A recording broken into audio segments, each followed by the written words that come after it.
मथे साडा पनाला उत्थे दा ही उत्थे। पंजाबी च एक कहावत कही जाती है कि पंचां दा कहना सिर मथे साडा परनाला उत्थे दा ही उत्थे। लेकिन याद रखियो कि जदों तिकर अपने मूँह विचों परमात्मा का नाम असी नहीं बोलते उदों तिकर परमात्मा भी साडे कोल नहीं आता। जिस तरह मां अपने बच्चे नूं उदों तिकर नज़दीक नहीं लैके आती जदों तिकर बच्चा आवाज़ नहीं दिंदा। इस करके कभी भी परमात्मा के नाम दे विच आलस नहीं करना चाहिए। आलस जे करो तो बंदे मंदे कर्मां तो करना चाहिए। इस करके श्री गोपाल कृष्ण महाराज की इस संसार में अनेक प्रकार के भरोसे हैं, अनेक प्रकार के सहारों से आश्रित रह करके ये जीव अपने इस संसार की गाड़ी को चलाता है। अपने रिश्तेदारों के ऊपर भरोसा करता है, अपने संबंधियों के ऊपर भरोसा करता है, अपने मित्रों के ऊपर भरोसा करता है, अपने पैसे के ऊपर भरोसा करता है, अपनी संपत्ति के ऊपर भरोसा रखता है। लेकिन ये सारे ही भरोसे झूठे हैं। ये सारे ही भरोसे एक दिन हमें छोड़ करके जाने वाले हैं। लेकिन एक भरोसा जो ये जीव नहीं करता वो भरोसा इसके सदा काम आने वाला है। वो भरोसा है परमात्मा का। हम अनेक प्रकार से आदमी दुख से बचने के लिए पैसे को जमा करता है, धन कमाता है इसलिए कि ये मेरे दुख के दिनों में काम आएगा। अपने रिलेशन बढ़ाता है, रिश्ते बढ़ाता है इसलिए कि ये मेरे दुख के दिनों में काम आएंगे। लेकिन शास्त्र कहता है कि ये जो धन है ये तेरा काम आने वाला नहीं, ये संबंधी जो है ये तेरे काम आने वाले नहीं। और काम आने वाला जो है वो कौन है? वो है भगवान श्री कृष्ण, वो है परमात्मा। और जब तक हम उसके ऊपर भरोसा नहीं करते तब तक वो परमात्मा भी हमारे पास नहीं आता। भरी सभा में द्रौपदी को जब वस्त्रहीन करने के लिए दुर्योधन सभा में लेकर के आया, उस समय द्रौपदी को भी अपने भरोसे बहुत थे। दुशासन जब उसको लेने के लिए गया तो द्रौपदी को भरोसा है अपने धन के ऊपर। कहती है कि मैं इंद्रप्रस्थ की रानी हूं, मेरे ऊपर हाथ कैसे लगा सकता है तू? दुशासन कहता है थी, अब है नहीं। क्यों? क्योंकि इंद्रप्रस्थ जो है वो पांडव जो है वो हार चुके हैं। तू रानी खत्म हो चुकी है, तू रानी नहीं है, अब तू हमारी दासी है। और खींच करके भरी सभा में लेकर के आता। द्रौपदी को एक और भरोसा है अपने पतियों के ऊपर, अपने पति के ऊपर भरोसा करती है। कहती है कि जब दुर्योधन ने कहा कि इसको वस्त्रहीन कर दिया जाए तो अपने पतियों की तरफ देखती है, क्योंकि भरोसा जो है वो पति के ऊपर है। लेकिन जब वो भी भरोसा टूट गया, जब पति भी उसकी रक्षा करने के लिए समर्थ नहीं रहे, तो उसको भरोसा हुआ किसके ऊपर? अपने परिवार के ऊपर, अपने बुजुर्गों के ऊपर उसको भरोसा था। वो भीष्म पितामह को कहती है, भीष्म पितामह जी मेरी रक्षा कीजिए। और जब देखा कि बुजुर्ग भी मेरी सहायता करने में सक्षम नहीं, उस समय उसे एक भरोसा याद आया। वो भरोसा कौन सा था? वो था भगवान का। अपने दोनों हाथ ऊपर खड़े कर देती है और कहती है, हे द्वारिकाधीश, अब मैं तेरे भरोसे पे हूं। अब अगर लाज जाएगी तो तेरी जाएगी, मेरी नहीं। और आप सभी को मालूम है कि भगवान श्री कृष्ण ने द्रौपदी की लाज बचा ली, उसको बचा लिया। क्यों? क्योंकि उसने उस परमात्मा के ऊपर भरोसा किया, उस परमात्मा के ऊपर विश्वास किया। और उसी तरह से ही हम जितने भी जीव हैं, हम सभी किसी ना किसी के भरोसे जीते। लेकिन भगवान कहते हैं कि जब तक तू दूसरों के भरोसे है, तब तक मेरा भरोसे का तू अनुभव नहीं कर सकता। कई लोग कहते हैं कि परमात्मा है, लेकिन दिखाई तो देता ही नहीं, दिखता नहीं। लेकिन परमात्मा किसको दिखाई देता है और किसको नहीं दिखाई देता, वो इसी बात के ऊपर डिपेंड है।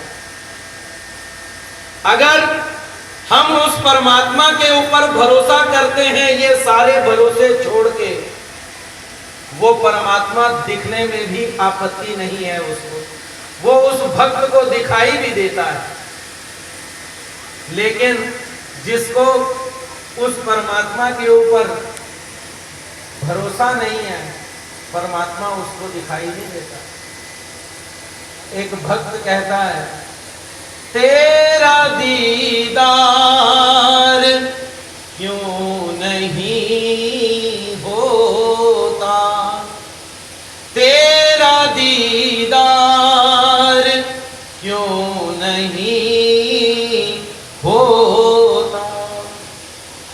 मैं गुनाहगार हूं, फिर भी मैं तेरा हूं, तुझको एतबार क्यों नहीं होता, तुझको एतबार क्यों नहीं होता, तेरा दीदार क्यों नहीं होता। हे परमात्मा, तू मुझे अपना दर्शन क्यों नहीं देता।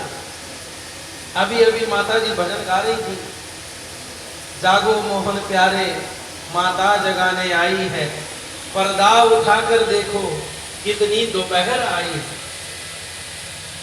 वो भगवान एक पर्दे के बीच है,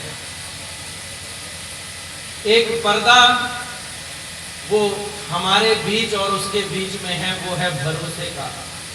और जब हम उस परमात्मा के ऊपर भरोसा कर लेते हैं, तो क्या होता है कि वो परमात्मा हमारे साथ हो लेता है, हमारे साथ बैठता है, हमारे साथ खाता है, हमारे साथ पीता है और हमारे साथ बातें भी करता है।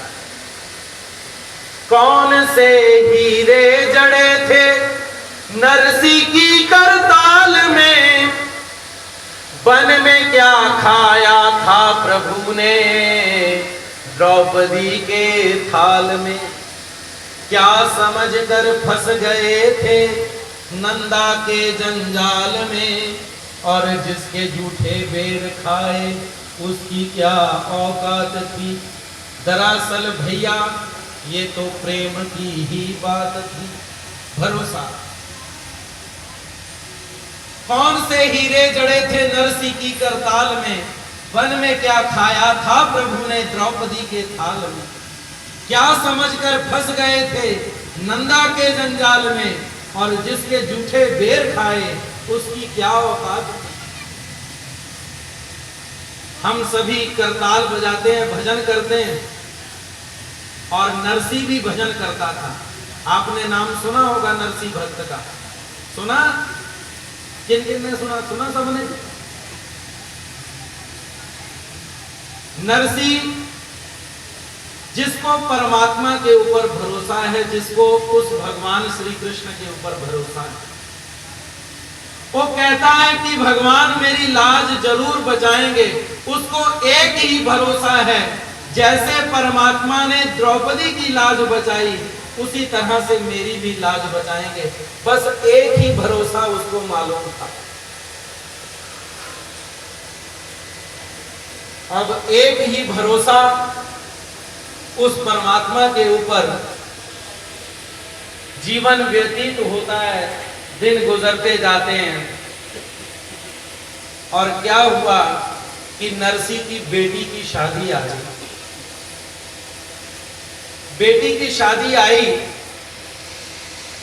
अब जितने भी लोग हैं, जितने भी संबंधी हैं, वो सभी कैसे इकट्ठे होते हैं? इस संसार का एक नियम है, उसको इंग्लिश में बोलते हैं गिव एंड टेक, और हिंदी में बोलते हैं लेना और देना।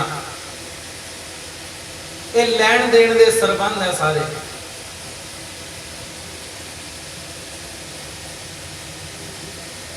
सब धन के पीछे हैं। धन से जितने मर्जी लोग इकट्ठे कर लो, धन से रिश्तेदारी भी बन जाती है आज के जमाने में, धन से मित्र भी बन जाते हैं, लेकिन एक चीज नहीं बनती, वो है परमात्मा। अगर हम चाहें पैसे से परमात्मा को खरीदना, तो भगवान पैसे से नहीं मिलता। भगवान मिलता है किससे? विश्वास से, भरोसे से। अब नरसी की बेटी की शादी है, पैसा पास में नहीं है। विचार करता है कि अब मैं क्या करूं, बेटी की शादी करनी है। धन उधारा लेता है, पैसा उधार लेता है साहूकार से, और कहता है कि मेरे को कुछ पैसों की जरूरत है, बेटी की शादी करनी है। तो साहूकार जो कहता है कि तेरी जो गवाह है वो कौन है? अब उसका भक्त का गवाह कौन? वो कहता मेरे भगवान गवाह हैं, भगवान श्री कृष्ण मेरे गवाह हैं। अच्छा जमाना था, पैसा मिल गया, बेटी की शादी हो गई। अब साहूकार जो है वो पैसा लेने के लिए आता है। नरसी के पास तो पैसा नहीं, उसके पास तो केवल एक ही आसरा है, एक ही भरोसा है, वो भगवान श्री कृष्ण का। वो कहता है कि जैसे भगवान ने द्रौपदी की लाज बचाई, उसी तरह से भगवान मेरी भी लाज बचाएंगे। बस एक ही शब्द के ऊपर उसको विश्वास है। साहूकार आते हैं, सभी उसको कहते हैं कि पैसे दो, पैसे दो। वो कहता है कि कोई बात नहीं, आपके पैसे दे दूंगा। बहुत दिन बीत गए। अब साहूकार जो भी हैं वो परेशान हैं। वो कहते हैं कि अब पैसा कहां से आए? तो उन्होंने कहा कि आज तुम्हारे को पैसे देने ही होंगे। हम गांव जा रहे हैं, दूसरे गांव, जब तक हम वापस आएंगे तब तक पैसे का इंतजाम होना चाहिए। पुराने जमाने के 800 रुपए उधार लिए थे उसने। हम गांव जाकर के आते हैं, आप 800 रुपए का विचार करके रखें, इकट्ठा करके रखें। नरसी पूछता है किस तरफ जा रहे हो? साहूकार कहते हैं कि हम द्वारिका जा रहे हैं। तो नरसी कहता है अगर द्वारिका जा रहे हो तो वहां पर मेरा एक मित्र है, उसको एक ही भरोसा, उसी के ऊपर ये बात कह रहा है। वहां पर मेरा एक मित्र रहता है जिसका नाम है सावल शाह। आप अगर उसको मेरा नाम ले देंगे तो वो मेरा उधार जो है वो चुकता कर देगा, आपके पैसे आपको वहीं पर मिल जाएंगे। व्यापारी ने नाम लिख लिया, द्वारिका की ओर गए। सारी द्वारिका छान मारी, लेकिन सावल शाह नाम का कोई आदमी नहीं। और इधर नरसी अपने घर पर बैठा उस भरोसे को याद करता है।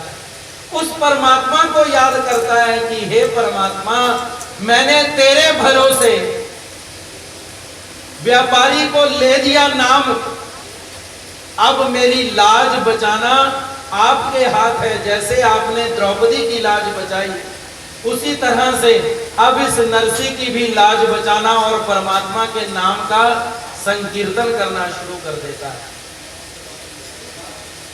संकीर्तन इधर शुरू हुआ, जैसे ही नाम का उच्चारण शुरू हुआ, वैसे ही उस परमात्मा, वो जो परमात्मा है, वो सावल शाह बनके उस व्यापारी को ढूंढने लगा। आखिर में व्यापारी मिला, कहा कि किसको ढूंढते हो? कहता है कि मैं सावल शाह को ढूंढ रहा हूं। तो कहा कि तुम्हारी खोज संपूर्ण हुई, मैं ही सावल शाह हूं। क्या चाहते हो मुझसे? वो बोले कि नरसी आपका मित्र है। बोले हाँ। बोले उसने कुछ उधार लिया है 800 रुपए का, और नरसी ने संदेशा दिया है कि मेरा जो कर्जा है वो मेरा मित्र दे देगा, 800 रुपए मेरा वो उधार चुकता कर देगा। जो सावल शाह बने भगवान, उस व्यापारी को कहते हैं कि चलिए दुकान में चलते हैं, मैं अपनी तिजोरी में से आपको पैसे देता हूं। तिजोरी में से 800 रुपए निकाले और उस सेठ के हाथ में रखते हुए सावल शाह कहते हैं, उस व्यापारी को कहते हैं कि मेरे मित्र को संदेशा देना, जैसे तू मेरे मित्र का, नरसी का संदेशा मेरे पास लेकर के आया, उसी तरह से अब मेरा संदेशा मेरे मित्र नरसी को देना। क्या क्या संदेशा देना? कि नरसी, तेरा जो मित्र है वो बहुत बड़ा है, इतने छोटे छोटे चेक काट के मत दिया कर, एक ही बार बड़ा चेक काट तो मेरे को अच्छा लगेगा। बड़े बड़े अमाउंट मेरे को भेज, मैं तेरा उधार देने के लिए तैयार हूं। तेरे एक बार कहने से मैं लाखों रुपए देने के लिए तैयार हूं। मेरे मित्र को यह संदेशा जरूर देना। और जब सेठ, इधर नरसी अपने मन में विचार करता है कि सेठ हताश होकर के आएगा, क्योंकि सावल शाह नाम का उसको आदमी नहीं मिलेगा। मैंने तो भगवान के भरोसे बात कह दी, लेकिन मेरा भरोसा अगर पक्का ना हुआ, अगर भगवान ने मेरा उधार ना दिया हुआ, तो वो सेठ मुझे मार डालेगा। वो इसी चिंतन से परमात्मा की याद कर रहा है, और वो सेठ जब आकर के ये बात कहता है, तो नरसी सेठ के चरणों में गिर जाता है। वो कहता है कि धन्य हो तुम, मैं उस परमात्मा को अनेक बार याद करता हूं, लेकिन वो परमात्मा कितना दयालु है कि मेरे छोटी सी आवाज कहने के बदले तुम्हारे को दर्शन दे दिए। मैं ऐसे ही रह गया, भगवान के दर्शन नहीं कर सका। और नरसी अपने रास्ते द्वारिका की ओर चल पड़ा। क्यों? ऐसा क्यों हुआ उसके साथ? क्योंकि उसे भगवान के चरणों पर भरोसा है। उसने और सहारे छोड़ दिए, एक ही सहारा पकड़ के रखा। वो कौन सा? वो था भगवान का। मैंने तेरे भरोसे छोड़ी गाड़ी, तू जाने तेरा काम जाने। मैंने तेरे भरोसे छोड़ी गाड़ी, तू जाने तेरा काम जाने, तू जाने तेरा काम जाने, तू जाने तेरा काम जाने। मैंने तेरे भरोसे छोड़ी, तू जाने, मैंने तेरे भरोसे,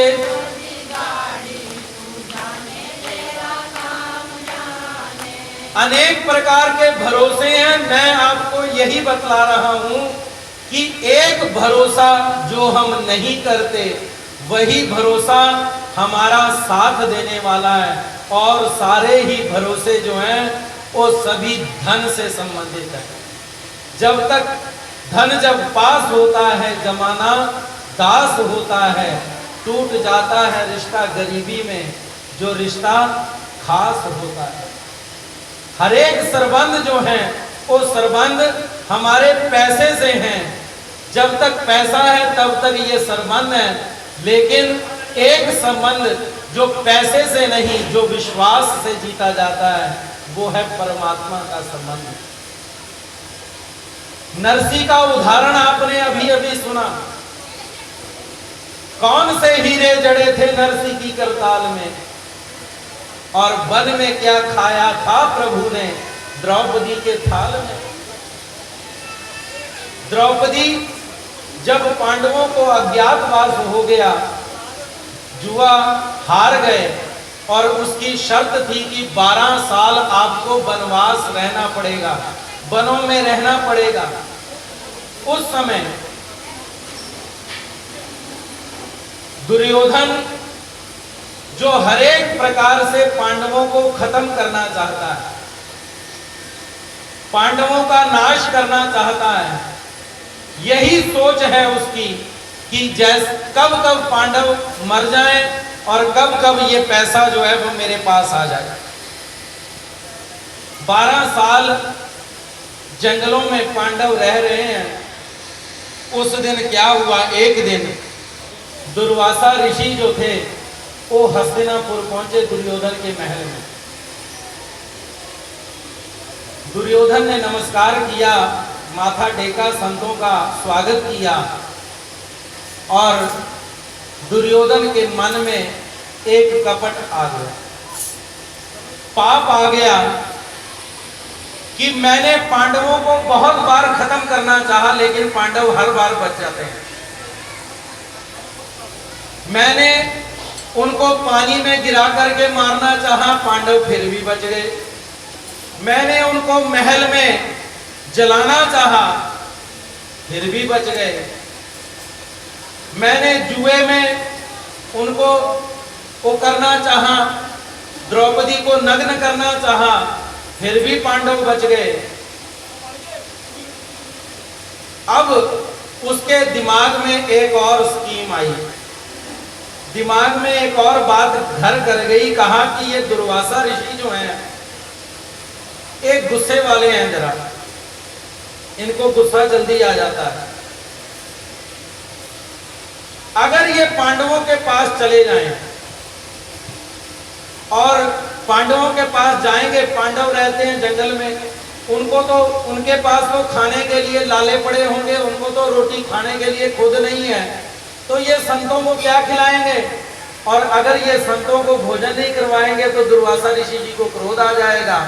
अगर गुस्सा आ जाएगा तो दुर्वासा ऋषि शाप दे देंगे और उस शाप की वजह से पांडव खत्म हो जाएंगे। तो दुर्योधन हाथ जोड़ करके कहता है, दुर्वासा जी आपने बहुत कृपा करी कि आप हमारे घर पधारे, लेकिन मेरी एक इच्छा है कि आप जाते जाते अगर पांडवों को भी आशीर्वाद देके जाते ना तो बहुत अच्छी बात हो जाए। दुर्वासा कहता, देखो लोग कहते हैं कि दुर्योधन भैड़ा है, लेकिन मेरी नजर में तो ये बहुत अच्छा है, भाइयों का कितना ख्याल रखता है। ये कहता है कि मेरे बड़े भाइयों को आशीर्वाद दे करके जाएं। दुर्वासा ऋषि 88,000 ऋषियों को लेकर के पांडवों के द्वार पर पहुंचे, पांडवों के दरवाजे तक पहुंचे। तो उस समय पांडव जो थे वो भोजन कर चुके थे।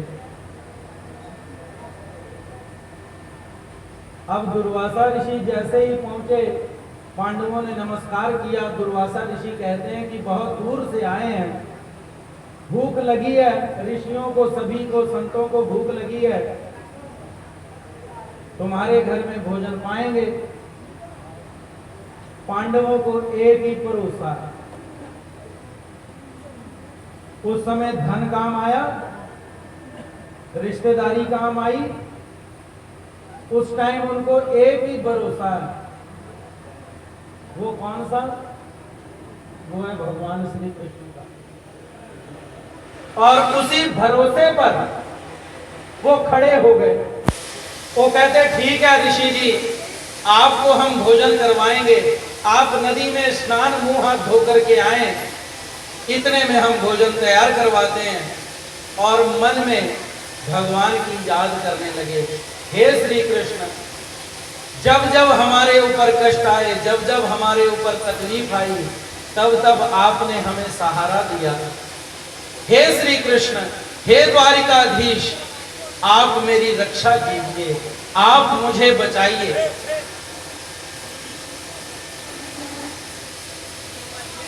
और जैसे ही भगवान को याद किया, भगवान क्या कहते हैं? भाव का भूखा हूं मैं, बस भाव ही आधार है। भाव से मुझको भजो तो भव से बेड़ा पार है। अन्न जल और वस्त्र भूषण कुछ न मुझको चाहिए, बस प्रेम से हो जाए मेरा, यही मेरा सत्कार है। बांध लेते भक्त मुझको प्रेम की जंजीर से, और इसलिए इस धरती पर होता मेरा अवतार है। भाव का भूखा हूं मैं, बस भाव ही आधार है। भगवान श्री कृष्ण उसी समय वो पांडवों के बीच में आ गए। द्रौपदी भगवान श्री कृष्ण के चरणों पर गिर पड़ी, कहा कि महाराज, आज आपके भक्त की फिर परीक्षा आ गई, फिर इम्तिहान आ गया। कौन सा? कि 88,000 ऋषि मेरे दरवाजे पर आए हुए हैं और भूखे हैं, याचना कर रहे हैं कि हमें भोजन करवाओ, और मेरे पास तो खुद का भोजन करने के लिए मेरे पास अन्न नहीं, मैं इनको भोजन कैसे करवाऊं? भगवान श्री कृष्ण द्रौपदी को कहते हैं कि द्रौपदी, तुम्हारे पास कुछ खाने के लिए है? द्रौपदी कहती है कि महाराज, मेरे पास कुछ भी नहीं, क्या आपको दूं? और एक बर्तन देखा उसने, और उस बर्तन पर एक चावल का दाना लगा हुआ था। भगवान श्री कृष्ण ने अपने हाथ में वो चावल का दाना लिया और अपने मुंह में जैसे ही डाला, भगवान ने जैसे ही अपने पेट में उस चावल के दाने को लिया, वहां पर हाथ मुंह धो रहे 88,000 ऋषियों को भगवान श्री कृष्ण ने तृप्त कर दिया, उनकी भूख ही समाप्त कर दी। और दुर्वासा आशीर्वाद देकर के चला गया, कहा कि पांडवों, तुम्हारी जय हो, तो अब हमारे को भूख नहीं है, हमारा पेट भर गया, हम तृप्त हो गए। कौन सा भरोसा काम आया? वही भरोसा काम आया जो भरोसा हम नहीं करते। वो भरोसा है भगवान, वो भरोसा है भगवान श्री कृष्ण का। और भरोसे सभी साथ छोड़ देते हैं। जहां पर भगवान खुद आ जाते हैं, वहां पर सारे कार्य राज हो जाते हैं, वहां पर सभी कार्य संपूर्ण हो जाते हैं। जहां पर परमात्मा स्वयं उस स्थान पर विराजमान होते हैं। जिथे जाए बे मेरा सदगुरु, सोई थान सुहावा। जहां पर परमात्मा स्वयं विराजमान होते हैं, वहां पर सभी कार्य जो हैं वो रास हो जाते हैं, वो जगह पुण्यवान हो जाती है, वो जगह संपूर्ण हो जाती है। क्योंकि वेद में एक श्लोक है, वो है ओम पूर्णमिदं पूर्णमादाय पूर्णमेवावशिष्यते, कि हे परमात्मा आप ही पूर्ण हैं। परमात्मा के बिना सभी वस्तुएं अपूर्ण हैं, सभी वस्तुएं अधूरी हैं, और जिसके पास परमात्मा रूपी धन है वही इस संसार में पूर्ण है। और जिसके जूठे बेर खाए उसकी क्या औकात है। भगवान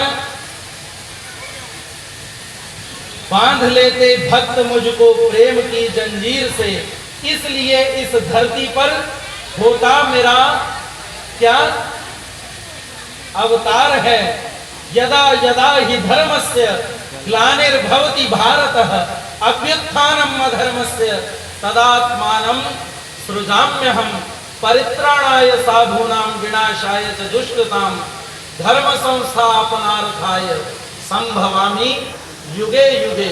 हे अर्जुन, मैं युग युग में साकार होकर के आता हूँ, युग युग में अपने भक्तों की रक्षा करने के लिए अवतार धारण करता हूँ, अपने भक्तों का पालन करने के लिए, अपने भक्तों को संभालने के लिए मैं युग युग में अवतार लेता हूँ। यही बात भगवान श्री कृष्ण ने कही। और आज से 800 साल पहले कलयुग में वही भगवान श्री कृष्ण भगवान श्री चक्रधर स्वामी जी के रूप में अवतार धारण किया। उन्होंने महाराष्ट्र में एक गांव जिसका नाम है भिंगार, वहां पर भगवान श्री कृष्ण ने श्री चक्रधर स्वामी जी के रूप में अवतार धारण किया। तो वहां पर एक छोटा लड़का रहता था, उसके 2 भाई थे।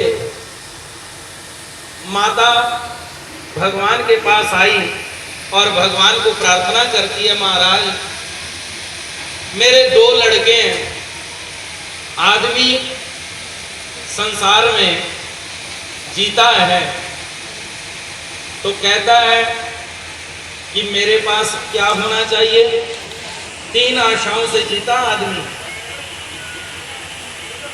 आसां कदे बंदे दियां हुंदियां ना पूरियां, जिंद मुक जांदी पर रहंदियां अधूरियां। साइकिल वाला कहंदा अज मेरे कोल कार होवे, कार वाला कहंदा मेरी हवा च उडार होवे। कार वाला कहंदा मेरी हवा च उडार होवे, साइकिल वाला कहंदा अज मेरे कोल कार होवे। आसां कदे बंदे दियां हुंदियां ना पूरियां, जिंद मुक जांदी पर रहंदियां अधूरियां। 3 आशाएं होती हैं आदमी की। एक आशा होती है कि मेरे पास धन बहुत ज्यादा हो, मैं पैसे वाला होना चाहता हूं। हम सभी जितने भी लोग यहां पर बैठे हैं, कौन आदमी है जो कहता मैं गरीब हूं, गरीब होना चाहता हूं। हर एक आदमी कहता मेरे पास गाड़ी होवे, बंगला होवे, मेरे पास एसी होवे, मेरे पास सारी चीज़ां होनी चाहिए। पहली आस कि मेरे को पैसा बहुत होना चाहिए।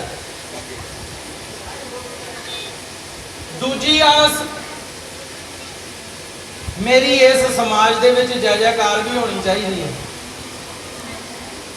पैसा भी होवे ते लोकी भी कहन, जदों मैं गड्डी चों उतरा ते लोकी कहन वाह जी वाह बहुत बड़े सेठ आ गए हैं। मेरी लोकां च भी जय जयकार होनी चाहिए है। तीजा नंबर, मेरे कोल पैसा भी होवे, मेरी लोकां च जय जयकार भी होवे, ते तीजा मेरे कोल पुत्र भी होवे। हर एक आदमी पुत्र की आस करता, कहता मेरे कोल पुत्र जरूर होना चाहिए। क्यों? क्योंकि जे पैसा भी ना होवे, जय जयकार भी ना होवे, ते पुत्र दी आस ते बंदा जी जाता, कहना चलो मेरा पुत्र अगे धन कमाएगा, पैसा कमाएगा, लोगों च जय जयकार होएगी, मेरे पुत्र दी होवे मेरी होवे, इको ही गल है। वो माता भगवान दे कोल आई, भगवान नूं कहंदी महाराज मेरे 2 पुत्र हैं, परमात्मा ने मैनू 2 पुत्र दिते हैं, लेकिन समय बड़ा बलवान है, टाइम ऐदा दा आया, मेरे कर्म ऐदा दे भैड़े है,